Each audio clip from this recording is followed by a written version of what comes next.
All right, welcome everyone to our May partnership meeting. Thank you so much for being here. We're down in beautiful Homer today for our last partnership meeting, our season finale, our 2025 partnership meeting season finale here in Homer. And what an incredible community and visit we have had so far. We've been able to visit several of the providers here, and just hearing the connections and relationships that you all have with one another, it truly is just an incredible network of support.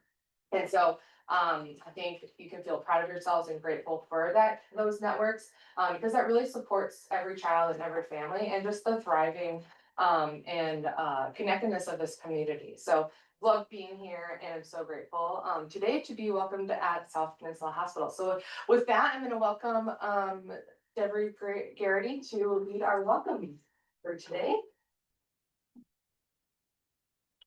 Hi. It's wonderful to be in this room with all of you today. I just want to thank A2P2 for reaching out to have Homer be a location that they're visiting this year, and be honored to reach out to me and the hospital to be able to kind of showcase what we're doing with ourselves and this amazing community. And so I just wanted to start with a brief acknowledgement of gratitude to the Denina, Yupik, and the Kashmir people who have proceeded before us and with us on stewarding these lands and waters that we reside in. And I think that's it for my intro. You get to hear more about me in a minute. Awesome. Thank you so much, Deborah. Before we get started with announcements, we're gonna go ahead and do some introductions around the room. So if you just want to share your name and what agency you're with, that would be wonderful. So I'm gonna start with Aggie here and then we'll just go around. Hi, I'm Aggie Fouts. I'm the Director of Administration and Finance at A2P2. And I'm Savannah Bradley. I'm currently a grant writer at Denali Daniels and Associates, but you might know me from around town as well. I'm Jill Fang. I'm with GD Time Therapy Services. I'm Michelle Hyde with Changing Tide Therapy Services. Deborah Gary, Homer Medical Center. Colleen McLaren, Family Support Specialist with Help Me Grow. Hi, Carmen Wenger. I'm the Director of Programs for the Alaska Pediatric Partnership. After Sarah Roberts, I'm a field medicine hospitalist who works upstairs in pediatric and newborn care in Big Town. Sarah Simpson. I'm a Children's Director over at Church on the Rock in Homer. Erica Jeffries, Sprout Family Services. Red, proud member of the Early Childhood Network statewide. Education coordinator for Chigatchewit Head Start in Fort Graham, Nanwalek, and soon to be Seward, Valdez, and Cordova. Hi, everybody, I'm Rudy. I work for South Peninsula Behavioral Health. I'm the Child and Family Program Manager. I'm Hannah Gustafson, owner of Elemental Consulting. I'm Ashley Moore. I'm the Development Director at South Peninsula Behavioral Health. I'm John McGee. I'm the Executive Director of Sprout Family Services. I'm Sue Brockman. I'm a county liaison with GSP Vaccines. My name's Kyle, Director of Child Care here at South Peninsula Hospital.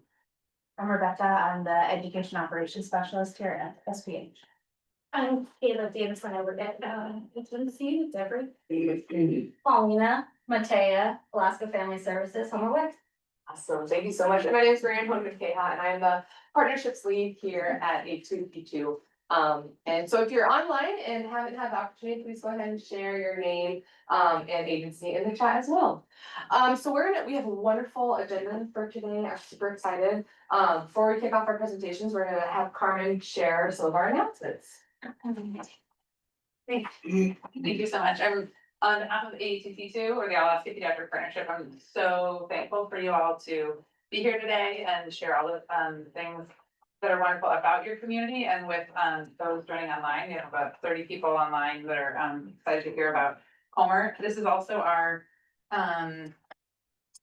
last week. I know several of you, if you've joined other partnership meetings, may have seen this already, but there's a survey in the field until Monday. So if you haven't taken it yet, I encourage you to take it now or soon. looking at an assessment being done statewide and how families and children get connected to behavioral health services. So there's this is the provider-based survey, and encourage you to take that, or you can talk to me afterwards if you have any questions. Another announcement we have is that August, I know it's just barely May, but so August is HPV vaccination month. And there's a number of opportunities for partners to participate. There's ways to kind of increase awareness and make sure people know about how HPV vaccine can prevent cancer. And you can connect with the campaign by being a partner through the American Cancer Society and a few other opportunities. So there's a flyer that we'll make available, and you can scan the QR code if you have more questions about that. And then finally, just a big thank you, both you guys for hosting us today, and also to everyone who's participated virtually or in person in any of our partnership meetings this season. We run our partnership meetings September to May, and every year we get the opportunity to engage with new communities we haven't been in a while, and then some of our core partner hospitals. So we just thank everybody who's participated in any way throughout the season. We're busy confirming the schedule for next season, so we'll make that available as soon as we can, and we hope to see more of you either in person or online. That will welcome Deborah back. I have to give one other nod to Rebecca, who helped me put this together in short order. I really appreciate it. Okay, so I am speaking about South Peninsula Hospital and the Homer Medical Center. We are a critical access hospital located on the southern Kenai Peninsula. We have 18 acute care beds, 9 ER beds, 3 birthing center beds, and a long-term care unit. And we serve a large land area of the southern Kenai Peninsula from Ninilchik to Soldovia and the surrounding areas. We are the area's largest employer with over 500 local residents employed here. And next year marks 70 years of servicing the service provided by South Peninsula Hospital.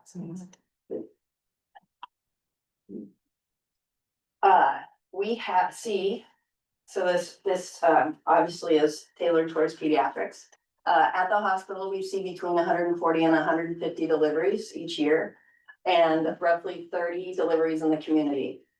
Many of those are with our skilled and wonderful nurse midwives. We have 3 of their pictures up here. I don't have a pointer. As well as 2 OB/GYN providers. We're super fortunate because many of the people in this room are participants in some of the pediatric therapies that we're able to have. And I've been in Homer for 13 years, and it's the amount of ancillary services that are available right now are at the peak of anything that I've experienced. So at the hospital, we have pediatric physical therapy, pediatric occupational therapy, and pediatric speech therapy. Seattle Children's Cardiology comes down and does an outreach clinic here in Homer 2 times a year. We have a psychiatric nurse practitioner, Donna Rollins here, she's a gem that I looked at that we've had the opportunity to work with for, I think, about 13 years. Donna she does adult and pediatric mental health services, and she'll be retiring in July, and it's impossible at this point to fill her shoes for the pediatric services. We have specialty clinics that are adult-based but do see children, general orthopedics. We have general surgery here. We have adult urologists and ENT. General orthopedics are here based in Homer. Surgery is based here in Homer. Urology does some outreach clinics and comes to Homer. ENT also comes to Homer. And Dr. Dodge comes down and does pediatric sleep medicine. At Homer Medical Center, we have, you can see our team of family medicine physicians. We have a number of family nurse practitioners, physician assistant that, and myself are on, the lineup here. We, also have additional primary care, offered through the South Peninsula Family Care Clinic. Catchment Bay Medical Group, Sylvia Village Tribe now has a clinic, well, they've always had a clinic here in Homer, and then Nilchik now has a clinic across the street. As well as Catchment Bay Family Planning Clinic offers tremendous services here too. All right, so the hospital is deeply involved in providing and supporting services to children and their family in our community. Many of the people in this room are partners and leaders in the Safe and Healthy Kids Fair. You're experts in it, but this is going into its 30th year. Okay, I got the wrong data, 33rd year. Wow. The over 40 different vendors come to participate at the fair. You're nailing it. You can do the radio ad. The focus is on safety, health, wellness, and yes, so it's an amazing event. I've been participating in it for 12 years, and it's one of the highlights of my year. The hospital also provides a free education outreach called Wellness Wednesdays. And that it occurs every Wednesday evening from October to April. It's designed to nourish the body and the mind. And so each meeting has a health topic speaker. They provide free soup and bread, and then some form of movement activity. So yoga instructors, qigong, other movement practitioners come and volunteer their time, and it's a really successful community event. I'm calling this the Pediatric Interdisciplinary Coalition. So I reached out to a number of the people in this room as well who are providing direct service therapies to children in Homer and the surrounding area a couple of years ago, and we've gotten together for a number of different meetings, and it is a incredibly rich resource to. It started of just having each other understand kind of what are the areas of each one of our practices, what are we really good at, what's our capacity, and then it's morphed into presenting different diagnoses and how each one of our specialties would work through that diagnosis. I've been super busy, and I apologize to those in the room. The ball is not dropped. Once you'll hear in the future, we're gonna have another pediatric member on our team, but I want us to continue to have this because I think it's been really, really valuable in the community. So it's planned on, you'll hear in your emails in the near future on that one. Sprout, myself and a couple of the other providers from Julie McCarran, and I do believe Dr. Lancaster meet with Sprout on a monthly basis, and we just have updates on the patients that we share. And again, that's an incredibly powerful communication to be able to each one of us to build on that interdisciplinary work on what's happening with our patients. Hannah will speak a bit about the Southern Kenai Resiliency Coalition. And the one thing about this coalition that I love is what has come out of it in the last year, this website, Where Can I Homer, where some student ambassadors have created and maintain a website that can tell you basically on the hour of what's happening in Homer. So families can go, I think it's live, I don't know how to mouse it. It should be a live connection.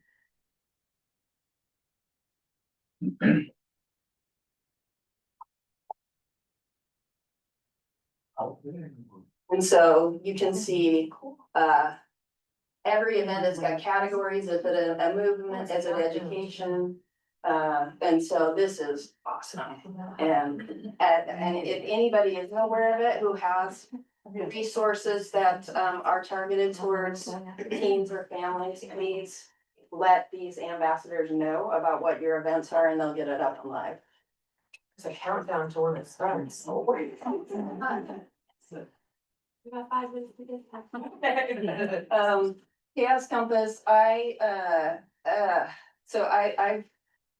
struggled with working with mental health issues and my families for years and felt like I needed to do more. So I went back and became a mindfulness teacher. And I have had 4 cohorts now of teaching teens mindfulness. And so that's my Chaos Compass. It's free, the hospital supports it, and it's been really, really cool. And then the Safe Sitter course is offered consistently through the hospital for years, and I don't know how many years that's been, but it's another benefit to the community. And what's next? So we are gonna have a pediatrician in Homer. We've never had a pediatrician in Homer. And Dr.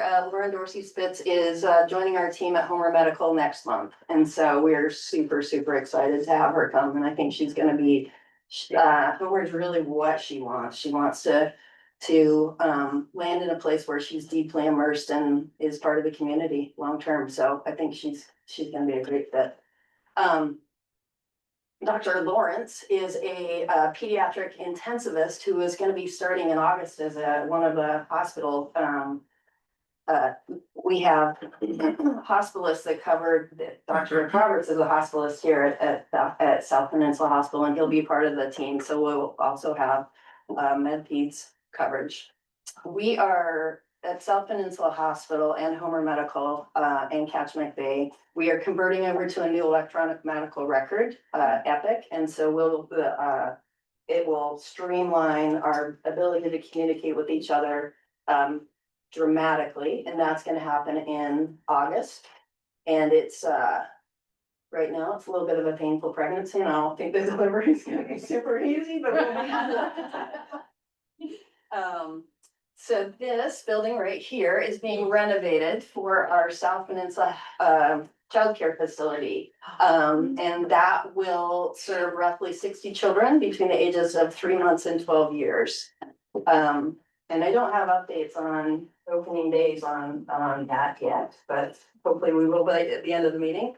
And then I was just notified about the hospital just received an integrated behavioral health women's health clinic grant. And that's gonna start in June. It's gonna run for 4 years. And so they've hired a psychiatric nurse practitioner who is working with the OB team.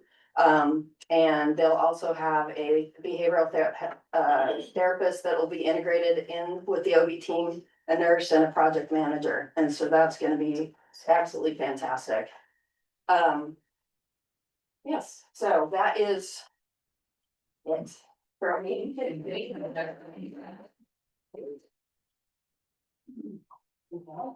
Yes, next up we have Hannah. You can. Can I do it from You here? sure can, the owl will pick you up, so.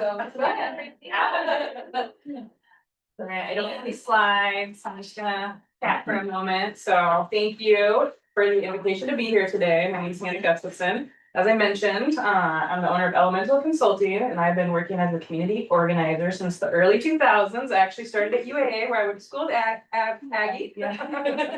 And so I'm currently in our community, working, I wear 2 hats today that I'll talk to you about. One is the coalition coordinator for MAP, which is our overarching community health coalition. And the other is the coordinator for the Kenai Peninsula, Southern Kenai Peninsula Resilience Coalition. So I've been the MAP coordinator since 2016 and the Resilience coordinator since 2019. And me, along with a team of folks at Elemental Consulting, kind of steer and lead those efforts within the community. So MAP has been around in Homer since 2008. So we have a long history of working together as a community on community health issues. The vision of MAP is a proactive, innovative, and resilient community. And MAP is actually led by a steering committee. It's made up of 12 members. A couple are in here. Sprout is on the leadership team. South Peninsula Hospital is on the leadership team. South Peninsula Behavioral Health Services on the leadership team. And it's all these disparate interests and perspectives, coming from a broad definition of wellness to strive to create this proactive, resilient, innovative community. MAP itself is not a nonprofit. Neither of our coalitions are nonprofits, so we have fiscal sponsorships. And MAP is actually under South Peninsula Hospital, and that's where our current funding and support comes from. And so as that large health coalition, two of the primary focuses of MAP are health needs assessments and our health improvement plans. So our most recent community health needs assessment actually brought childcare to the front as one of our community priorities.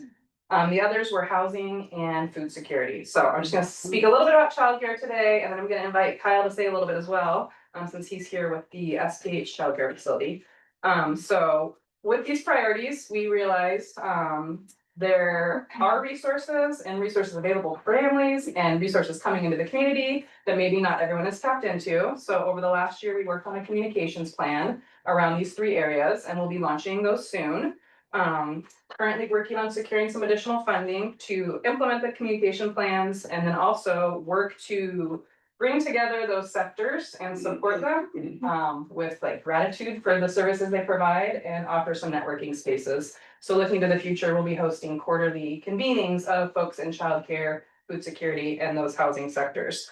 So Sarah with Church on the Rock is gonna be opening a childcare facility soon, and she's officially on the agenda behind me. But I also invited Kyle to come just to say a few words, because we have these two amazing projects happening in the community, as a community response for the childcare need. So Kyle, Deborah already kind of gave you an intro, but maybe if you want to share the latest and greatest and the news and updates. Yes, I will attempt to keep it brief. I know there's a lot of questions about where we are and what we've done in the last year and a half. My name's Kyle Settles. I was hired about a year and a half ago in support of the mission to launch a childcare center. So kind of rewinding about 10 years ago, that's when I think a lot of the conversation started within senior leadership about getting a center on site and then realizing that it takes a lot more than just handing a piece of paper over to the state.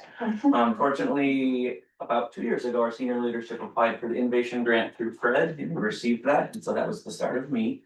About a year and a half ago, my background's in elementary ed, kind of taught all over the state and then in Detroit as well. And so over the last year and a half, we've also hired an assistant director. Her name's Lauren Policastro. She has an extensive background in Montessori, which is kind of the approach that we're going after. Over the last year and a half as well, we've got a lot accomplished, but there's so much unknown. Like we turned in our application to the state, which was a big lift. We've transformed or are transforming that home health building on Pioneer, the beautifully blue painted building with the fence around it. Anticipating opening sometime in September, October, November. And so that date has shifted just dramatically over the last year with kind of the relationship we've created with the state and CCPO.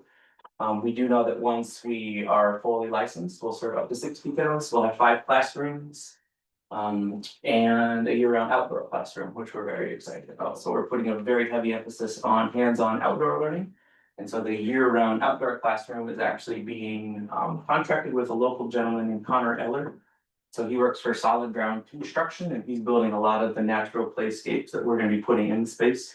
Trying to steer away from big plastic slides and bright red jumbo tunnels and kind of going towards more of the natural and organic landscapes that fit our space.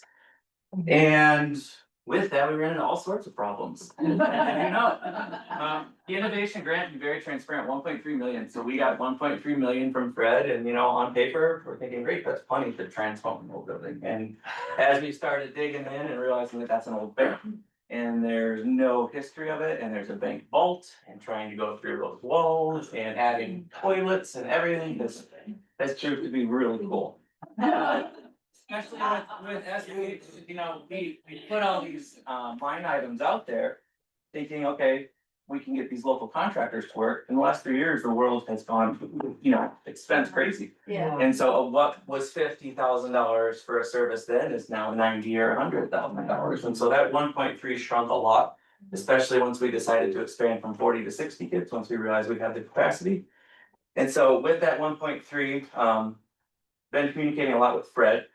And then about 6 weeks ago, they reached out to all the 14 folks that got the innovation grant, saying that there was $4 million available for additional funds. So our hands initially went up. Submitted a request for 780,000 and got all of those monies. Just got word of that, I think on Wednesday, saying, which was really cool. And so with that, we put very detailed line items about how we're gonna use that money, where we're gonna use that money, we have to spend for 2025. And the biggest concern that we are running into is staffing, just because we don't know when to hire, like, we don't know when this building is gonna be open. We don't know when it's gonna be licensable. We have X amount of dollars specific to staffing that we can't reallocate elsewhere. And so trying to like backwards plan has proved to be interesting, but we know we'll eventually be there. Next steps with us, we're kind of looking at like a 10 to 14 hour window of care for students and children and families. We know that our swing shifts of 7 to 7:30 will be like the most heavily utilized folks to use this center. And so we're looking at that window kind of with a slow startup of 10 hours, and then as we have the capacity or don't, kind of ebb and flow with that. With that 10 to 14 hour window and 60 kids, we know we're gonna need at least 17 full-time staff. And so that's where we are very eager to push those applications out there. Super fortunate to be under the SPH umbrella to be able to offer full benefits, which, our educators in the state don't get paid. Like, it's just it's a career that they get into for the love of it. And no one can survive on $14 an hour. And so we're looking to make a livable wage with those benefits to really help recruit folks in. Kind of wrapping up where we are with enrollment and what our vision looks like. We released a survey to staff late last calendar year, just to kind of see numbers wise and see what we can anticipate. And I think there were 79 respondents that expressed need for 139 kids. And so with that, we took the 40 that we originally applied for, realized we had the square footage and the space that we could expand to 60. We're gonna have a significant wait list. We already know that ahead of time. So trying to approach that in the most equitable way as possible with some form of lottery that will eventually roll out, specific to SPH. Like, we'd love to open it up to everyone. But just because of, the extensive wait list and the need here internally, it's gonna be SPH center for now. And with that, I think that's most of what I had. I was not on the agenda at all, but I was super happy. Happy to touch base with Hannah yesterday. Happy to chat with anyone, childcare. Would really like to reach out to you at some point. I'm excited about Church on the Rock. And just happy to be here and see some good faces. So thanks for having me. Thank you, Kyle, for coming and giving that update. For sure. That's what I do, is like bring the right people to the table, so that's great, that's a lot of coalition coordination. So that's kind of the map update. Sarah will talk a little bit more about their childcare center, which, isn't because of MAP, but it's just an example of how our community is working together and responding to this childcare need that we are all experiencing. So now I'm gonna put on my Southern Kenai Peninsula Resilience Coalition hat, which is a different coalition in the community. It's actually been around since 2014. And we recently updated our vision for the Resilience Coalition to a community where youth feel safe, supported, and cared for through positive relationships. So the Resilience Coalition is really focused on young people and their families. And once again, not a nonprofit, so we have a fiscal sponsor for that in the work of the coalition, which is actually Sprout. And we have we're in the first of a 3-year grant with the Department of Behavioral Health, Prevention, and Early Intervention to support the work of the coalition. We have a 6-member leadership team there that includes Homer High School, Sprout, South Peninsula Behavioral Health Services, Haven House, and 2 representatives from Homer High School, and then we have a youth liaison. So one of the youth ambassadors that Deborah mentioned, working on our Where Can I Homer project, also has a seat at the leadership table for the Resilience Coalition. And as Debbie mentioned, we've recently adopted this framework of the Icelandic prevention model, which some of you maybe are from the Valley. There's some things happening up there with it. Seward has also launched a community initiative around this.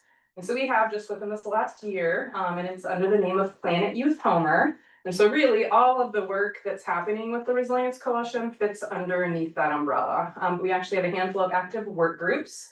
One is our youth activities and the Where Can I Homer project. As Debbie mentioned, that is a website that was created by teens, for teens, and now all families and young people in the area to access resources as well as activity, healthy networking, social activities, going on any given day. We also have our Homer out of school time, work group, which Rudy's actually the lead on. And so we are working on a comprehensive out of school time solution for young people in our community, because we don't have a boys and girls club or a campfire or YMCA or any type of a one-stop shop for families. So that work has been really rewarding, and I like to say with community change happens at the speed of trust. So it's been slow, but we're getting very close, and some exciting things hopefully coming down the pipeline on that here within the next 6 months or so. And then we have our engagement work group, which just works to kind of educate the community on who we are and what we're doing and how anyone and everyone can tap in and plug in and play a role in the lives of young people. And so we will be at the Safe and Healthy Kids Fair with our outreach booth. And then last but not least, we have a training work group, which is really focused on teen mental health first aid. So the coalition has trained, we've got half a dozen teen mental health first aid trainers in the community. And this is a service for high school students so that it gives them the skills and the confidence necessary to be first responders when their peers are having mental health crises. So those are some of the exciting things we're doing. And yeah, I think that's it. I'm happy to answer any questions and or just pass it along to Sarah, who's gonna share from Church on the Rock now. Before we do that, I just wanna give a big shout out, thank you Kyle so much on all your updates on SPH. The PDG grant for the state of Alaska has done incredible stuff with the innovation program that Fred was working with to get out to everybody. It's been amazing to be at all the different communities to see how that money has gone so far to make such big impacts in childcare across the state. And everybody's had these creative ideas and have been able to do it. And so online, I know we've got some of our preschool development grant team, the leadership team. So thank you all for that trust and that encouragement to all the local communities who've gotten to be able to do the great work. And we're excited to see what happens with the childcare facility. Oh yes, so Sarah, you're up. Let's get a final slide. Yeah. I'm Sarah. People also call me Sarah Jane and SJ, which is confusing, but you can pick your favorite and I will respond to any of the above. I'm super honored to be here. I'm really thankful that you've invited me. This is a really wonderful community to be a part of. And I'm super proud to be a member of the Homer community. I've received a lot of your support as just my family with one of my children. And then I also get to participate in my role with Church on the Rock. And so I have kind of like a dual perspective and I think a great love for what you all do and makes a huge difference for many families here. So anyways, just grateful for what you guys do. So I am one of the children's ministry directors at Church on the Rock, and I focus a lot on projects and community outreach type things. One of our goals at Church on the Rock is to respond to community needs, which is why we work with the community health assessment and then decide how we can contribute in a greater way to the community around us and what people are saying and their needs are. Where we start is with our Sunday mornings. We have about a 600 population, and that rotates on a Sunday. We don't see everyone at the same time, but it's about a 600 person family landing space.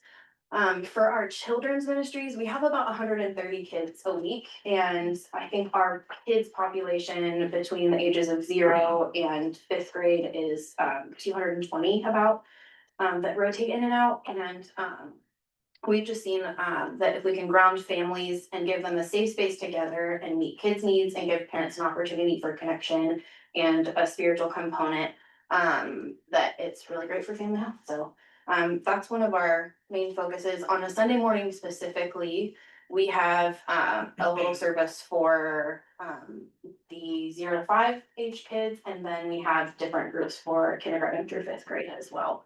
And then we have about 30 volunteers. We rotate them through. We try to really prevent burnout, and so they work on like a 2-week on basis and then 4 weeks off, which we found to be really helpful for preservation, because I'm sure you're all deeply aware that volunteers are very go get it and have lots of energy until they don't. And I've experienced that personally as well. So our goal is kind of like the whole person. We know that people do really well when they're serving and giving back. And so how can we help someone create a work-life balance in that, as part of our goals? This is an exciting new thing. It's new to me. We, for the last, actually pre-COVID, there was a different team working on how can we support families who have children with special needs? And if they would like to attend a church and participate, how can we help that family find community, connection, and actually get into a Sunday service? So COVID came, blew up everything, and then, over the last couple of years, we've been working on developing what our buddy system is currently. A few of the things I'm sharing today, we're like in baby steps of, we're very excited about them, but we're in the beginning. So we fully launched our buddy system in January. It provides one-on-one care for children who need support on a Sunday. The goal is to allow parents to be in church and then children to be in a classroom of their peers. We've done this throughout the years on a need basis as we've had children come in or families come in as participants. And then we decided we'd love to be able to offer this all the time. And so we currently have a team of about 10 volunteers that are trained, and then they have a support person. And we actually have Jill is one of our really great informants and helps us make good decisions. And anyway, so this is our one-on-one buddy program. We have a buddy room that we can give kids a break, because we meet at the high school. I don't know if I said that, but we're at the high school. It's not a great classroom setting for children that are naturally very busy and distractible and, you know, all the things. And so one thing that we recognized was we need a space when a child is overwhelmed and needs a break to exit.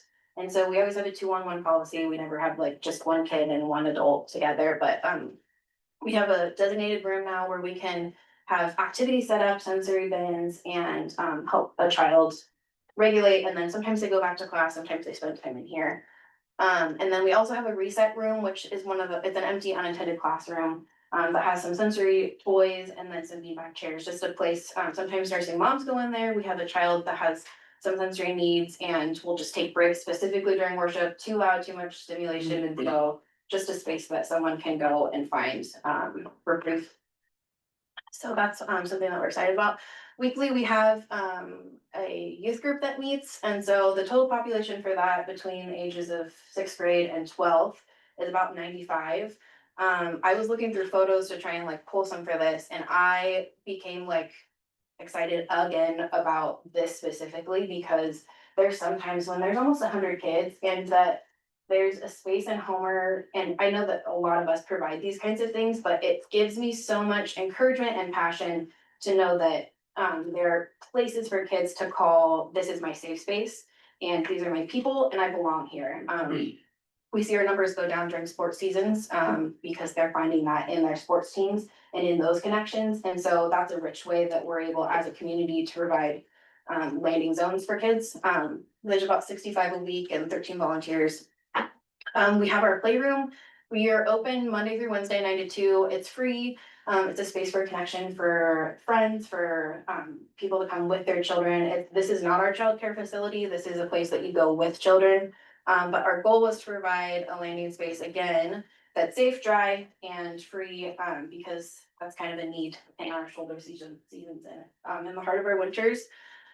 It has a kitchen that's right off the playroom, a little bathroom, and then there's a small office. We would love to be able to host visitations through OCS and utilize our space further on different hours. So we're just trying to figure out what are ways that we can help leverage community need and use our playroom for that. So we have a couple of different, oops, I think I dropped a slide. That's okay. We have a couple of play groups. So one of them is wrapping up because we don't, in the summertime, it's more everyone wants to be outside. So there'll be outdoor connect groups. But we've had a group of anywhere between like 20 and 30 moms, caregivers, kids once a week on Thursdays 10 to 12, which has been great. And then we also have started I have these, which this is in here. We started a caregiver connect group, which is for parents and caregivers of kids who have either medically complex issues or special needs. And it's just an hour, it's on Fridays, but there's a couple Fridays a month for between 11:30 and 12:30. And it's just an open time where you can come and be with people who have an understanding of like what it means to have children that are a little bit pickly. Wonderful and a little bit pickly, so sometimes we'll talk about insurance. And sometimes things come up and it's just like been a really difficult week. Other times it's like, oh my gosh, I'm really nervous about preschool. Can you tell me about that? And then people bring their stories. So it's been a really cool exchange. It's not the same people every week, but we've seen a similar type of group with some new faces since probably September. So that's been a really great space for that. And I do have cards and I have these, we've been using a QR code because I found that as soon as I print something that has a time and a date on it, it inevitably changes. And so this way we scan the code and it will just lead you to the calendar page, which has been beneficial for us. So anyways, last but not least, we have our children's center. I don't have as many details because we are very early in the process. This is our corner. East end of Peninsula, there's a hole in the ground and actually they put all of this, I forget what this is, footing or something like that. That's done, so that's very exciting. Our building is actually in the background and then our playroom's right here in the middle. We also have a meeting space in this area of the office that can, it's like 130 capacity or something like that, that is sometimes utilized, but our childcare center will be here on this corner. We'll have a max capacity of 60 kids. It's gonna be fully licensed, available for grants and, or not grants, vouchers for families that have. Childcare assistance, yeah. Thank you. Appreciate that. And you will take grants too, right? I mean, sure. Sign us up. So just in response to that, community health assessment, and, this is where we're at. So, we're looking at opening fall 2026. So building now, hoping to wrap up in spring of next year. And then summer to outfit it. They're kind of developing a team now for director and all those parts and pieces. And then that person will continue with staffing. So that's that. Thanks for having me. Yeah. I'm curious where your playroom is located. Yes, thank you for asking. It is in our office building. It's at 1061 East End Road, and I actually have a little card I can give you. But it's open regularly Monday through Wednesday, 9 to 2. And then we do have playgroups periodically, but not in the summertime. So it's in our main office building. So you know where Many Hands is, Many Rivers, right across, yeah, it's right across the street. So, yeah, that's it. Yeah. Awesome. Thank you. Thank you.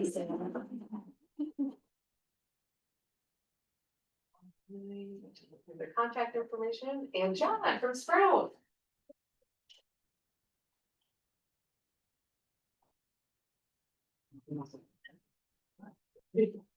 I got one slide. It's simple. I do want to thank everyone for inviting Sprout to share a little bit about what's going on with our organization. I do have close to home pediatric story.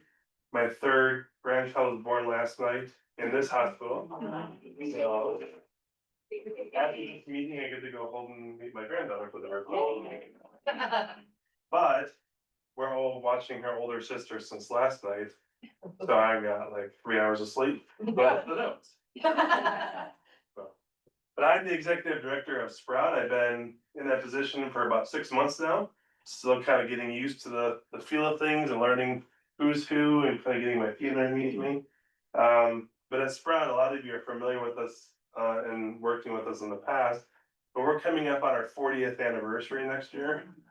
We've been around for quite some time. A lot of people are surprised by that, but we just keep plugging along. And so, but we offer free developmental support and resources for families and caregivers, aged birth to 5 in the Homer, Seward, and the Aleutians. We serve a very wide geographic area and in all those surrounding areas as well. We do this through our many focused community groups. But the real reason that Sprout exists is because of our infant learning program, or ILP for short. And that's a federal program that's state funded But our early intervention services and ILP take place in the home, which is very different than a lot of early intervention services. Usually it's in a center or in an office. We do all of our work in the home with the families and the child. And it includes occupational, physical, and speech therapies. And so we work with children in that realm from birth to 3 who may be experiencing delays. And we also are working with the parents and the caregivers with the tools that they need to implement in between our visits, so they can keep that work going with their child. And so we've actually been putting out state surveys, and we've been getting some feedback from families who have been receiving Sprout services. I just want to share a little bit of a little testimony here. It says one of the parents Sprout works with states, Sprout has been a blessing for our family. We have had a really negative experience with a different service that was providing physical therapy, occupational therapy, and speech therapy for our child. We were hesitant to try another service, but we were so glad that we did. The Sprout staff have been amazing, and has been so respectful and so helpful. And so we're hearing all kinds of stories like that coming out of our community now. Just it's really cool to see the lives change. We have some sprouts and former sprouts in the crowd here doing. So the hands up, hands down, all the good work you're doing. But I wanted to share a little bit about some stats on early intervention. It can lead to substantial cost savings over the course of a child's education. So according to the national data, 46% of children who receive early intervention services meet development age expectations by age 3 and do not require special education once they hit kindergarten. And so putting this in like a financial aspect, this actually saved the state of Alaska nearly $230,000 per child having early intervention, as 3 years of early intervention as opposed to 13 years of special education. So that's per child. And so there's a big push right now for ILP to get the funding that it needs at a state level to expand those services and actually reach more kids. It also results in a reduced crime and victimization, fewer children entering the juvenile justice system, less burden on OCS, public safety and corrections, also increased workforce. More high school graduates ready to enter post-secondary vocational programs or to enter the workforce directly and contribute positively to society. So those are some of the benefits of what Sprout does in our early intervention services. But we also have a lot of different other programs that kind of complement ILP. And one of those is our playgroups as well. And so we have 3 playgroups right now. One for infants, birth to 18 months. If you're running around, you're too old for it. So we have an older one for the kids who need to burn off energy, 0 to 5. And wiggles in, giggles in. And we're also starting a community-based playgroup where every week we're going to be at a different park or at the beach for families to kind of get to know the community. And the whole point is for the parents to create a cohort with one another to be support outside of Sprout services and for the children to play with other children and to socialize. And so we've actually been increasing in numbers over the past few months. We had 19 families at our recent play group for birth to 5 and 8 in our tiny little room at Sprout for infants. I'm trapped in my office during that time because it's overrun with babies probably around. After me from 11 to 12, I'm working remote. We also provide vision and hearing screenings. We have some specialists on staff that can take care of those services if the child finds themselves in need. We have the Imagination Library, which reaches 1 in 7 kids now in the US. And so our focus on early literacy, not only with Imagination Library, but in distributing all kinds of donated books to the community. Last year, we donated close to 4,000 books to children birth to 5 in the Homer area. And the last thing that we provide is the diaper bank. And so we've already been hearing about the rising costs of everything.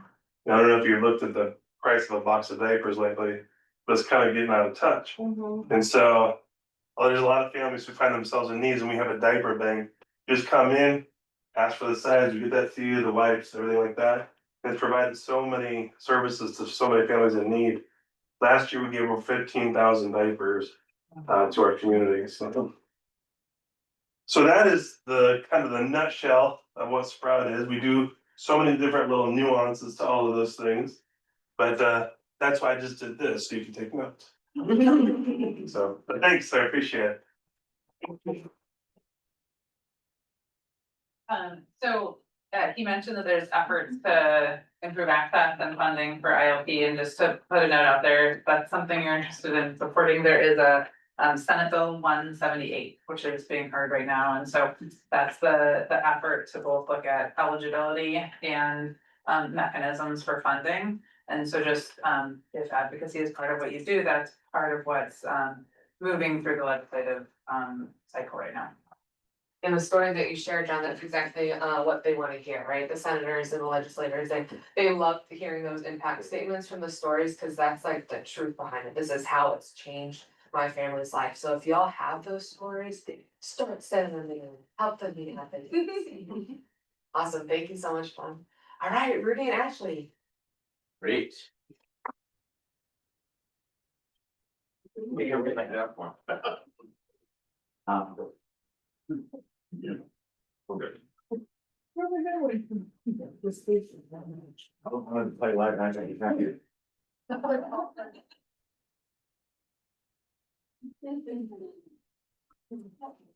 I stand over here, my out of everyone's way in. Right next to the owl too. Yeah.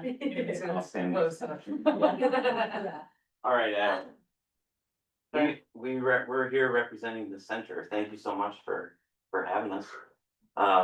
And thank you guys for coming and visiting our spot yesterday. That was really cool.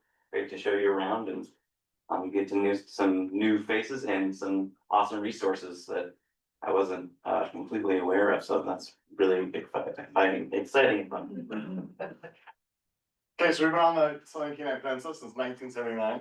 A little ambiguity with our name, we go by South Peninsula Behavioral Health Services, Inc. But like, since the 80s, we've also been called the Center. So if you just want to refer to us as the Center, fine by me. So just a brief overview of the services we offer. We're, one of the things we're best known for is our mental health clinic. And this is an really all ages health clinic.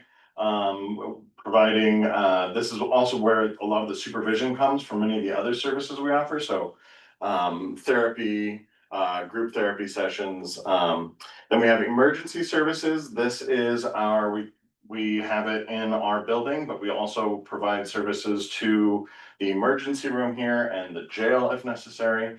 Our emergency services sees over 700 individuals a year. Adult rehab. This includes direct support for adults who are experiencing mental illness, but also encompasses things like we have a supported employment program. We have now peer support, which matches a provider with a client and the provider having lived experiences with the things that that client is going through and has goals on. Pride is our program for developmental delays. I'm also operating on like 3 hours of sleep, so the word's just not happening today. So this about ages 2 and up through adult, and this is where we provide advocacy and direct service support in the home and in the community. And then so as to not step on Rudy's toes, I will now kick her over to the child and family department. It's a whole thing. Yeah, I'll move. One thing I wanted to mention before we skip on to that is that emergency services are available to anybody in the community. They can walk in 9 to 5 at the clinic or after hours, access the hospital, or call on 988. Child and Family Services, I'm the program manager for the rehab side of that team. So we offer, there's a clinical side and they offer therapy for kids from, well, really, the families for little kids, but typically like 4 and up to, well, all ages. And then the rehab side of things, we offer direct service support in schools. We have a great relationship with the Kenai Peninsula School District, and we offer one-on-one support in school to help build functioning for kids with mental health or behavioral challenges, emotional challenges. And then also out in the community during the summertime, we have like a day camp program that I've been offering for, for a long time. I've been part of it for a really long time.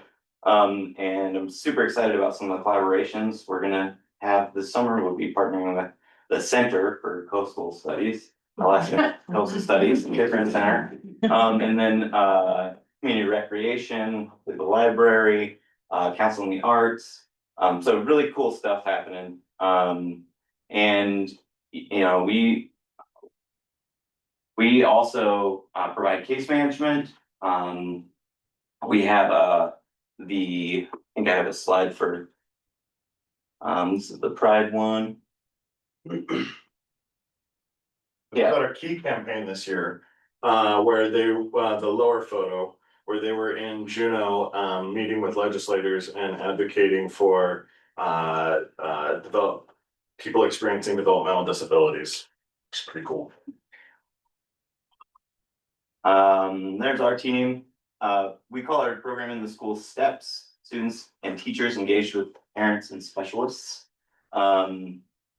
And it's just nice to have an acronym when, we make it more confusing and reduce stigma. We do after school groups as well. We didn't mention that before. And then the therapy, we do family, we do group and individual therapy. So this is the program that I wanted to highlight as well. This is Abby. She's our youth homelessness demonstration program liaison. This is a grant funded program and she's helping youth in the community to reduce the risk of homelessness, hopefully get resources lined up and advocate. She works with a YAB, Youth Advisory Board, and they are connected with the YAB at the state level as well. Yeah. And then Planet Youth. Hannah mentioned earlier the Icelandic prevention model that we are adapting as a community. I sculpted this little paragraph right here, and I've been trying to summarize what it is that we're doing with this project for a long time, and I think this covers a really good piece. I'm just gonna read it. It's an upstream prevention model adapted from the Icelandic model to fit our community with the intention of encouraging healthy risk-taking among teens by leveraging localized current data to embrace parents, schools, and community resources. So we're going to be surveying youth this fall, and with the information that we get from those youth, we're going to, we as a community will be there to steer the ship. We'll be able to look at what resources we have and say, this is what we want to do to help youth in the community. This is a really cool project. I'm really proud to be a part of it. Yeah, we got all sorts of other stuff going on too. We are also working on getting a teen community resource center with our old annex building. We're hoping to get some funding to refurbish, remodel that space.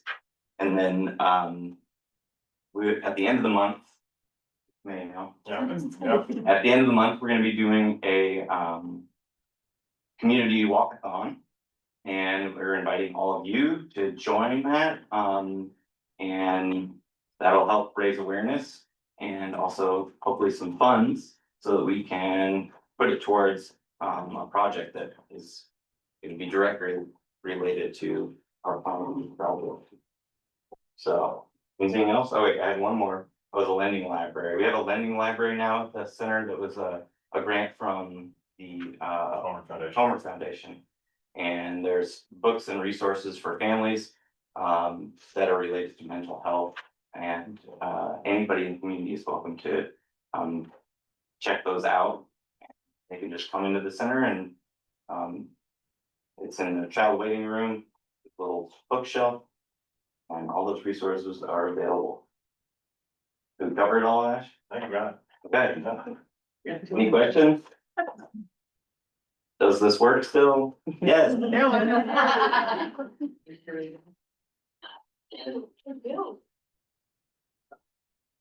Go get him, watch out, that's a slippery thing.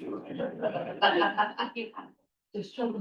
Well, we have the same shirt, my clothing's on. Oh, probably. I'm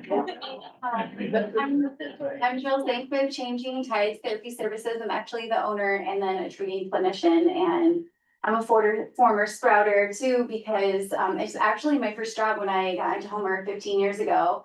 So, and I really value the work that you do because it currently also is just like informing my decision making. And I just love the intimacy and like connection with families, and so that's like still shapes how I provide services. So there's a lot of longevity in the room, so I feel honored to be here. We are probably the babies of the group, so we just celebrated our 3-year anniversary last, I guess, March, 2 months ago now. So we're new to the community, but I just have some slides here that I'll kind of show you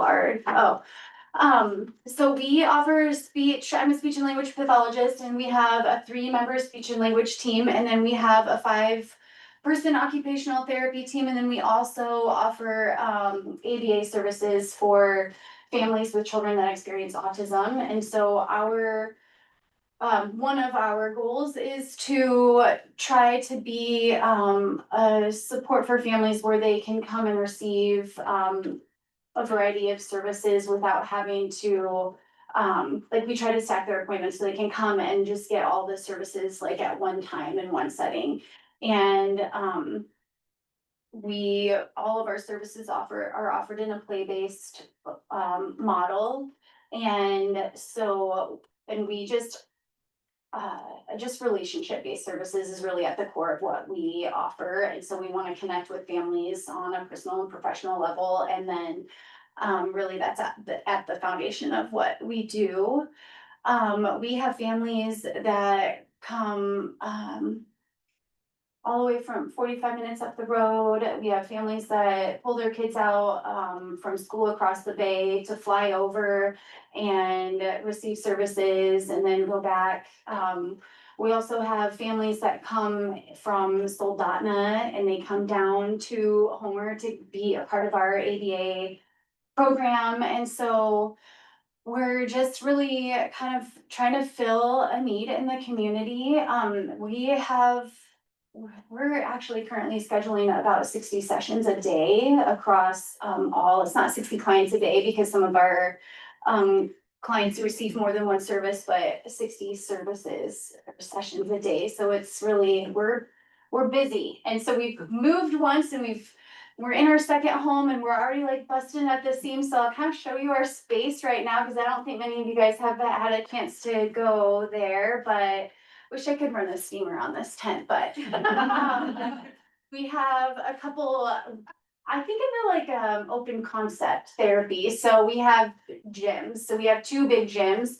One is, I call this a small gym because it's more for like smaller movements. We have like a tent station, an indoor climbing or jungle gym. We have a kitchenette in there, a library station, an indoor swing, and just some floor, like some tabletop space and some floor play in there. We have a bigger gym, which is the same in size, but it's more for gross motor movement. And this space is kind of under development. So we have a ball pit and we're looking to get a rock climbing wall and some climbing panels and monkey bars and crash pads and all the things in here.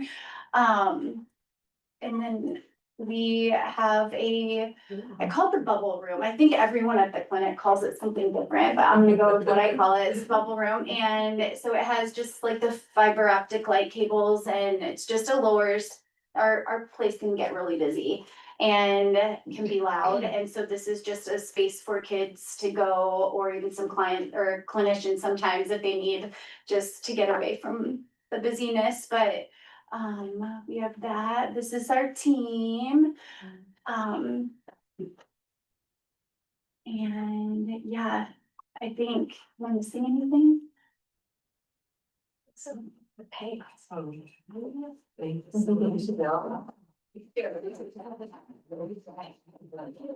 had the pleasure of visiting Jill and her team today over at Changing Tides. And as we were walking out, I was like, I'd like to make a formal request to make a bubble room in our own office. It just was so relaxing and enjoyable, and I can see why the kids enjoy that space. Thank you so much for sharing. Thank you everyone for today, for presenting so many great presentations, information, collaborations that are happening here in Homer. It's just such an encouraging way of supporting your neighbors. If Mr. Rogers came, he would be so proud. He would say, you all are creating the neighborhood I dreamed of, and you all are supporting one another. It's such a great team atmosphere here. That it's wonderful. I just loved every time I called somebody, they're like, oh, have you talked to this other person? I was like, they're actually presenting. Thank you. So I know that there's great, and I can see that there's great support happening here in Homer for children and families. So I know we got to talk a little bit about this with some of the places we visited, but Help Me Grow Alaska, we've got some great materials up here that are free to take. Help Me Grow Alaska is our direct services arm of A2P2, and it's a resource and referral opportunity for families to connect with as they're searching for any type of resources or connections to therapists or doctors. We have wonderful family support specialists like Colleen over here, as well as everybody online. So kind and caring, and they ask great questions and are great listeners. And sometimes as a parent, my child has a lot of medical needs, and so sometimes I just need to vent about what's happening because I don't know the next step. And they're really great at listening and able to use our wonderful database that have a lot of you in it to search for the next need. As providers yourself, when you're looking for other types of supports and other types of resources that you may not have time for, our family support specialists are able to do that too.